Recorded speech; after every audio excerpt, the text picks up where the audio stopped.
Hey, what is up guys? GuitarRock here. Welcome back to another CounterSide video. Alright, today's video we're going to talk about Awaken SEO YOON versus Replacer Queen. Now these two characters are something that I think a lot of players want to know, because right now on global, Awaken SEO YOON banner is right there, and once she's gone, most likely she will be replaced with Replacer Queen, because that's the announcement that we had regarding the replacers coming. Most likely Replacer Queen will be the next Awaken unit for sure. Now with that being said, I'm here to hopefully help you guys make a better decision in case you are free to play, because global everything feels kind of rushed. I can see that if you have been beating some of these Awaken banners, your black tickets are in huge danger. Alright, so I am experiencing that as well. I did PT Awaken Yuna, so let's talk about it.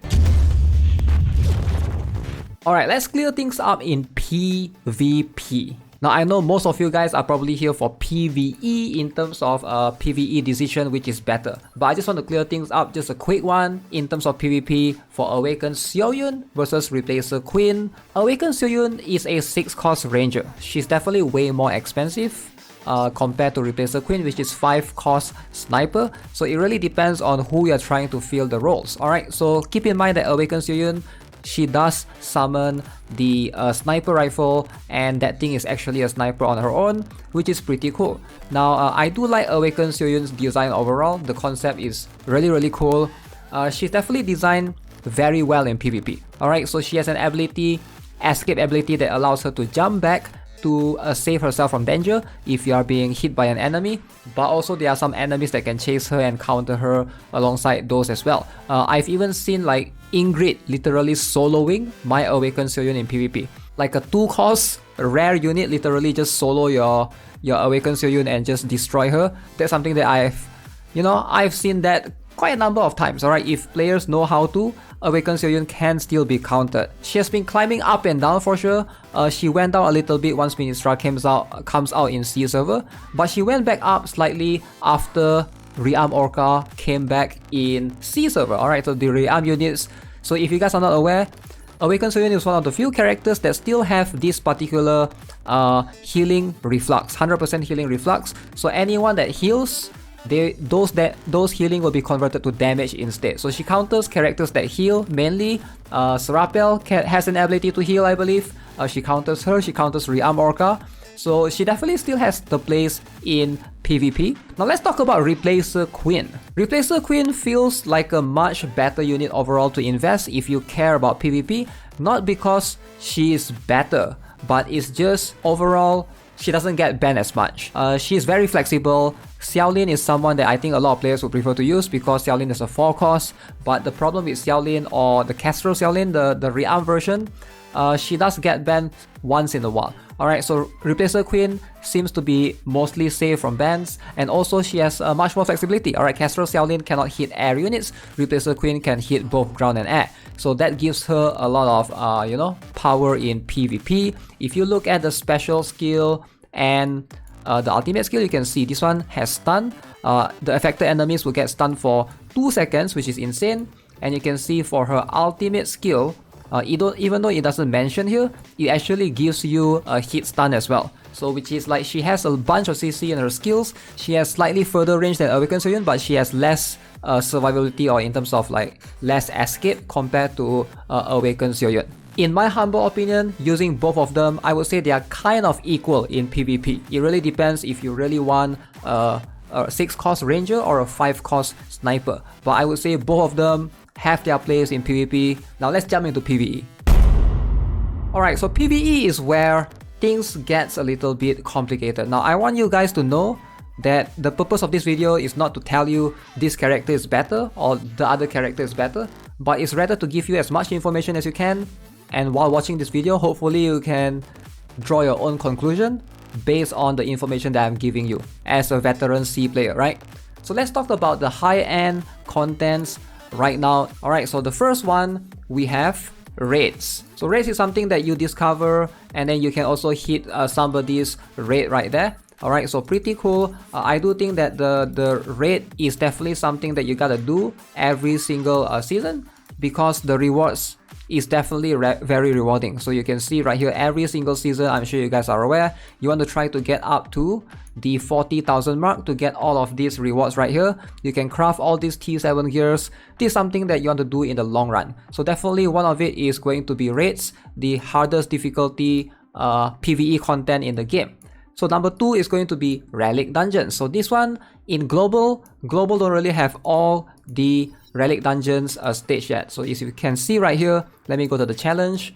If you see, I have Steely Ruins, Traces of Resistance, and Nightmares Prevail. So right now, global only have the first stage accessible to them. Alright, you guys do not have the 1-2, 1-3, and 1-4. So ideally, the 1-4 is where you want to constantly farm and, you know, fight regularly. So if you have certain units, it's going to enable you to be able to farm there easier. So in my humble opinion, I do think that Relic Dungeons is going to be equally as important as well, because it's going to give you materials that you can upgrade your T6 to T7. Alright, you can upgrade those mace gears to T7, improve your skill haste even more.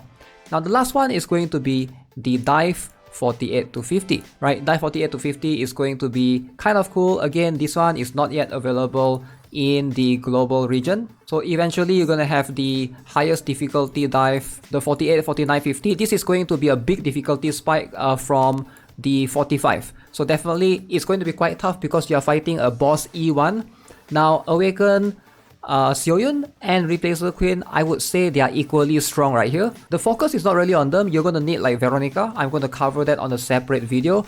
But definitely, right, I would say they are kind of equal right here. So here I can wholeheartedly tell you guys that Awaken SEO YOON and Replacer Queen, if you pull either one of them, this part is pretty flexible. They are not like the main component of tackling the dive 48 to 50. The main component is going to be somebody that's tanking in front, preferably Awaken Heal Day or Veronica. And then for the snipers, rangers, etc, you can use either Awaken SEO YOON, Replacer Queen, you can use Xiaolin, you can use Karin Wong, you can use Lubila. You know, they have a lot, it has a lot of flexibility. They are not like exactly needed right here. So let's talk about Relic Dungeons then. So Relic Dungeons is where Replacer Queen shines more than Awaken SEO YOON. Now this particular one, Steely Ruins, Replacer Queen is going to be very strong right here. Alright, especially in the 1-4. Replacer Queen is the highest dealing damage snipers right now. Alright, right now in global server, if Replacer Queen is out, right, when she comes out, she's going to be the highest damage dealing sniper. There's no one that can replace her. So if you want to get 3-star in this stage, the 1-4, Replacer Queen is pretty much a requirement, alongside with Kestrel Xiaolin. Now Kestrel Xiaolin is also going to be strong. She's a rearm character in the future. Can she replace Replacer Queen? She might be able to do almost equal damage, but she is a 4-cost, and unfortunately she has a bit of weakness in which Xiaolin cannot hit air. So that's something that you gotta keep in mind. Replacer Queen can still hit air. So Relic Dungeons, sadly, this area, alright, you can use Awaken Lee Suyon is going to be very strong here in the third stage. This one, the middle one, sadly only Awaken Horizon is strong right here because you gotta use max. You can't really use counters generally. So I would say for this particular one, Replacer Queen is going to get 1 point right here. Now let's talk about the last one, which is raids. Now in raids, I will say that both of them deal almost an equal amount of damage. So let me show you guys this particular video that I did a couple of months back. Notice this is a Britra Nightmare 150. You can see Replacer Queen did the highest damage right there. So Replacer Queen does a lot of damage. A lot of people don't know this. She can do almost as equal with Awaken SEO YOON if you give her attack speed. She actually has pretty high base crit. Alright, so obviously if she crit more often, this is going to be very helpful. Now Awaken SEO YOON is a bit complicated. Obviously she has her rifle right here as well, so if you add up the rifle with her damage, yeah, she does more damage. She can do more damage than Replacer Queen, but she's also a 6-cost, which you guys have to keep in mind. Being a 6-cost, if you calculate like the damage to cost ratio, it's not that far. Alright, it's not that far, but I'm going to say Awaken SEO YOON will be strong right here. Alright, so I'm not including 2 more contents, which is Danger Close or even the challenge stages, because those stuff, the Danger Close, is something that, you know, you don't really use Awaken eventually. Relic dungeons, in my humble opinion, is quite important, alright? If you want to farm, especially this one, is actually the most important one, believe it or not. This one is more important than the other two. Why is that? Because this is where you can upgrade your weapon. Alright, this one is used to upgrade your weapon, this is used to upgrade your armor, this is used to upgrade your accessory. So weapon is the only way that you can further improve your attack. So I would say Steely Ruins is really important. Having Replacer Queen to tackle this is gonna help you a ton, for sure. And now let's talk a little bit about raids. This is where I hope if you guys haven't already, please consider you know, watching my raids video that I've done. And if you guys haven't already, go and subscribe to my second channel as well, GuitarRock Gaming. Alright, I have plenty of contents right there. You can see Genshin Killer coming out soon and a bunch of other contents there for sure. So make sure you guys check out that channel. I'm going to post a bunch of other cool videos right there very soon. So make sure you guys subscribe. Now, I hope you guys are aware of raids by now. If you guys aren't aware, you guys need to start watching my raid video that I've done on this channel. Raids is a little bit deceiving. If you find a raid in your world, you're not supposed to hit it. You're supposed to send to your friends or your guildmates. They are supposed to help you with your raids. You see what I'm saying? In terms of the raids that you're supposed to hit, you're hitting your friends' raids. Alright, these are raids that your friends or your guild members, your consortium members are sending to you. So you can choose to attack them. So when you pull for Awaken Yoon to do well in raids, it's so that you can hit other people's raids. It's not that so that you can hit your own raids. So therefore it's a little bit weird. The concept is a bit weird. You're sort of pulling an Awaken unit so that you can do well by helping others, not helping yourself. Whereas for Replacer Queen, you are actually helping your account when you pull for her. In raids, like I mentioned, Awaken Yoon is going to do a lot of damage. She is the highest damage dealer by far. I mean, I wouldn't say by far, I would say Replacer Queen is almost there. But you can see that if I go in here and I attack this guy, Spazimi, I attack his raid, right? So this guy, he has Awaken Yoon, alright? I'm not going to use him as an example, no offense to this player right here, but the damage is a bit lacking. So let's use this player, SAS player, as an example. So SAS player is doing 1.4 million against the inhibitor boss. So let's assume that SAS player do not have Awaken Yoon. So let's say he pull for Awaken Yoon. So now he's gonna do like maybe 2 million or 2.5 million. So is that going to help overall with the raids? Not really. You still can't beat the raids. The raid is designed so that everyone in your friends, active guild members, active consortium members are helping you to hit it or try to defeat the boss together.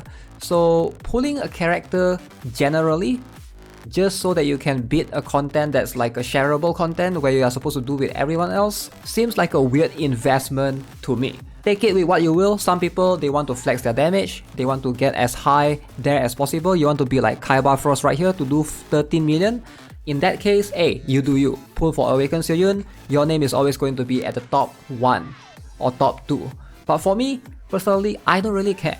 I personally don't really care. I think if you're free to play, you shouldn't really care about doing so much damage. If no one is killing your boss, or if you notice that your boss is not dying, the first thing that you want to do is check your friends list and try and join a more active consortium.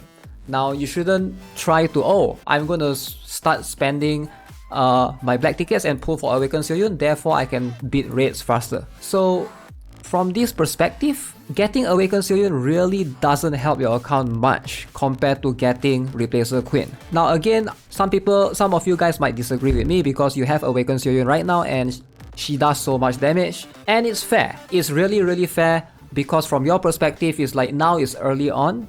All the characters, the Awaken characters are going to do a lot of damage. But I'm coming from where I'm from C server where we have access to more Awaken characters and eventually that's gonna not feel that impressive anymore. Like I have all of these Awaken that I can show you. I literally, if I have to pick between Awaken Yoon, Replacer Queen, Awaken Lee Suyeon, which one would I be willing to sacrifice? I would sacrifice not having Awaken Yoon, I'll be honest. I feel like Replacer Queen and Awaken Lee Suyeon can do much more overall in helping me progress as a like free-to-play player in global, right? So that's something that you know, this is my advice generally for PvE. So yeah, that sums up my thoughts on this particular topic. So hopefully this can help you guys decide. Again, I'm not trying to influence you guys. If you guys want to pull Awaken SEO YOON, go ahead. Alright, it's a game. Have fun. Pull for the characters you like, the design that you like, you know. If you like Replacer Queen, go ahead and pull for her. Alright, I don't think the difference is going to be that huge. But yeah, you guys can consider what I said regarding of the end game contents. This is something that you had to look at, because not everyone will be able to afford to pull every single Awaken. Alright, eventually, you know, you're gonna get unlucky, you're gonna need to PT something, and that's where you notice you don't have enough black tickets. So hopefully this can help you guys make a better decision for yourself. Hopefully if you guys enjoyed it, subscribe, give this video a like, and I'll see you guys in the next one. Have a nice day. Goodbye.